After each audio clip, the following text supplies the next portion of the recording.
Magandang araw po sa ating mga senior citizens at maging mga pensioners man ng SSS at GSIS. Ating panoorin ang naging pagdinig sa Senado ng Universal Social Pension kung saan ang layunin ay magkaroon ng pension ang lahat ng senior citizen. May pension ka man o wala. At pension increase na kasalukuyang ibinibigay na social pension for indigent senior citizens. Pero bago yon ay huwag niyong kalimutan na i-subscribe ang aming channel at i-hit ang notification bell para sa aming mga latest upload.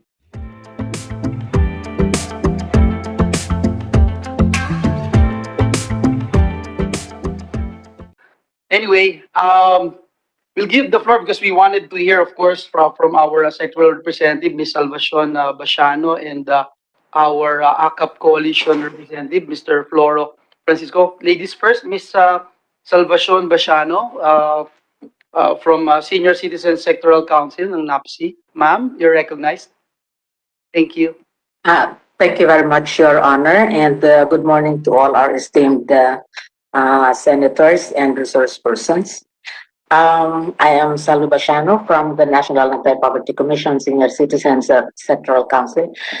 Please allow me, with your indulgence, to read our position. Please. Thank you. Position paper on the Senate bills number 126, 133, 160, 259, 570, 1267, 2243, and 94, 595. Amending the social pension program for indigent senior citizens as provided in the Republic Act 1994. The National Anti-Poverty Commission Senior Citizens Sectoral Council, while expressly appreciative of the efforts of our honorable senators to help the country's marginalized senior citizens by amending the non-contributory social pension benefit level for indigent seniors, as provided in Republic Act 1994, otherwise known as the Expanded Senior Citizens Act of 2010, respectfully manifest our preference, thus pushing for a universal social pension that will benefit all the senior citizens of the country who rightfully are all entitled to government care and assistance. In constant consultation with our constituents spread nationwide, it is our position that the systemic ills encountered throughout the duration of the social pension program implementation from the year 2011 to 2021 cannot be corrected just by increasing the amount of the pension benefits. Evaluations made of the program surfaced glaring problems experienced by senior citizens throughout the country, such as, number one, the inclusion, exclusion, and targeting errors. Since the targeting and selection of beneficiaries is based on the subjective assessment or appraisal of the implementer, misinterpretations of the criteria and other personal factors such as kinship, politics, relationships, resulted in exclusion and of unqualified younger, healthier, and more affluent seniors, and the exclusion of qualified beneficiaries from the program. Number two, the listing of beneficiaries who would queue for hours only to find their names missing from the list and or replaced by others not originally included. And then number three, delays in and erratic payout schedules, lack of personnel, transportation, and other administrative issues making for erratic payout schedules. Number four, non-disbursement of pension benefits for as long as 1 year. The amount of 23 billion pesos social pension fund was not distributed in 2021, effectively denying 3,796,709 social pensioners basic access to funds crucial to their subsistence and medical requirements. Number five, the principle of inclusivity was negated altogether by excluding the majority of senior citizens who are equally needy, and rightfully entitled to government assistance.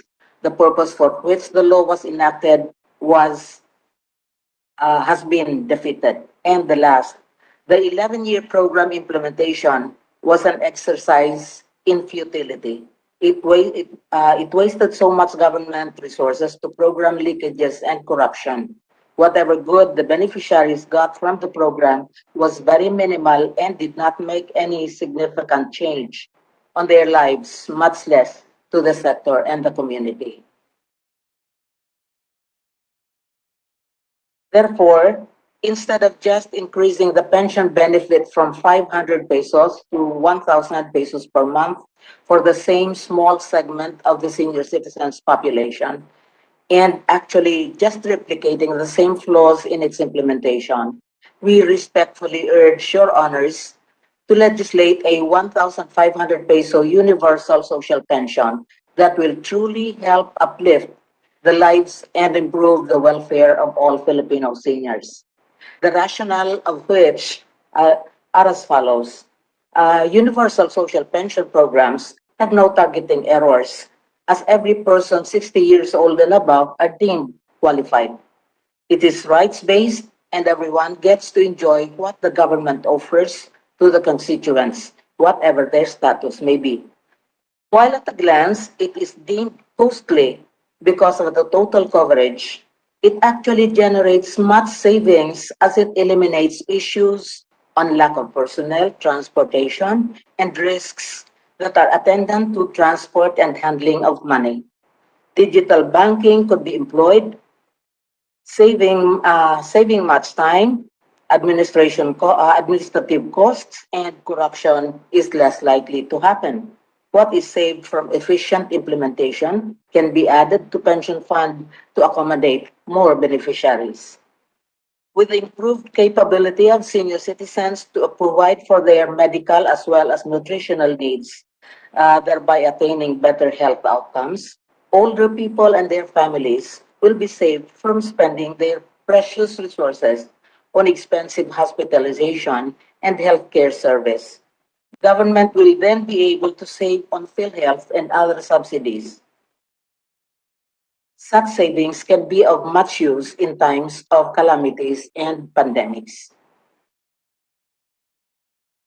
Rather than uh, a waste of government resources, uh, our development planners should view the universal social pension as an investment. Healthy senior citizens can still engage in productive endeavors, making the community economically dynamic. Participation in civic activities, helping in various community development programs, allows older people to continue to contribute to nation building. A minimal adjustment by way of an automatic 3% annual increase on the proposed 1,500 monthly pension would go a long way to counter the impact of the continually rising inflation. This provision will also do away with costly congressional and Senate hearings for the sake of reviewing and amending, which by experience takes 5 years or even more. The fact is, this review has been there for so many years. Whatever government spends on the program is not wasted as it brings in greater impetus to socioeconomic progress by harnessing the vast resource offered by senior citizens who have developed much expertise in the course of their younger and more economically productive years. Similar programs exist and have been found effective in Vietnam, Thailand, Brunei, Timor-Leste, to name a few. Why not in the Philippines? And for funding,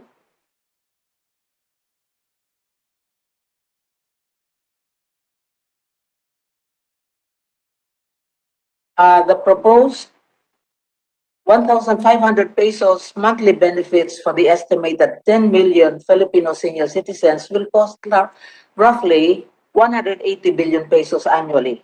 The amount is large, yes, but affordable, and therefore the program is feasible. The following are suggested funding sources in addition to what you have in mind. Number one, the Social Pension Fund approved by the GAA for 2022. This can serve as to jumpstart the universal social pension. Uh, The fund allocated for the present social pension program is 25 billion, so it's a good start. Number two, the SWD savings from unutilized and undistributed social pension indigents for 2019. As we mentioned earlier, 23 billion pesos were not distributed in 2019 because of the year-long revalidation process, trying to cleansing the list of beneficiaries. And for the year 2020 and 2021, which was hampered because of the pandemic lockdowns. And number three, we hope to be able to have a share from the incomes or revenues in the operation of the Philippine Retirement Authority. For the longest time, we never heard about the PRA being involved in issues of senior citizens or older persons in the Philippines. It is high time they take a bow and take some responsibility. Number four, rechanneling the 10% annual budgets of all government agencies and offices originally earmarked for senior citizens, programs, activities, and projects.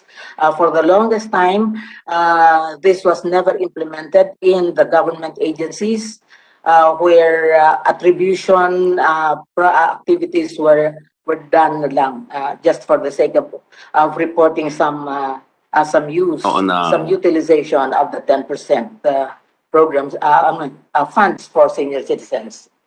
Number five, because of the increased LGU disposable funds brought about by the implementation of the Mandanas ruling, at least 1% of the annual budget of all LGUs can be pulled together to become the LGU counterpart or share in the program. After all, the senior citizens are located in the local government localities.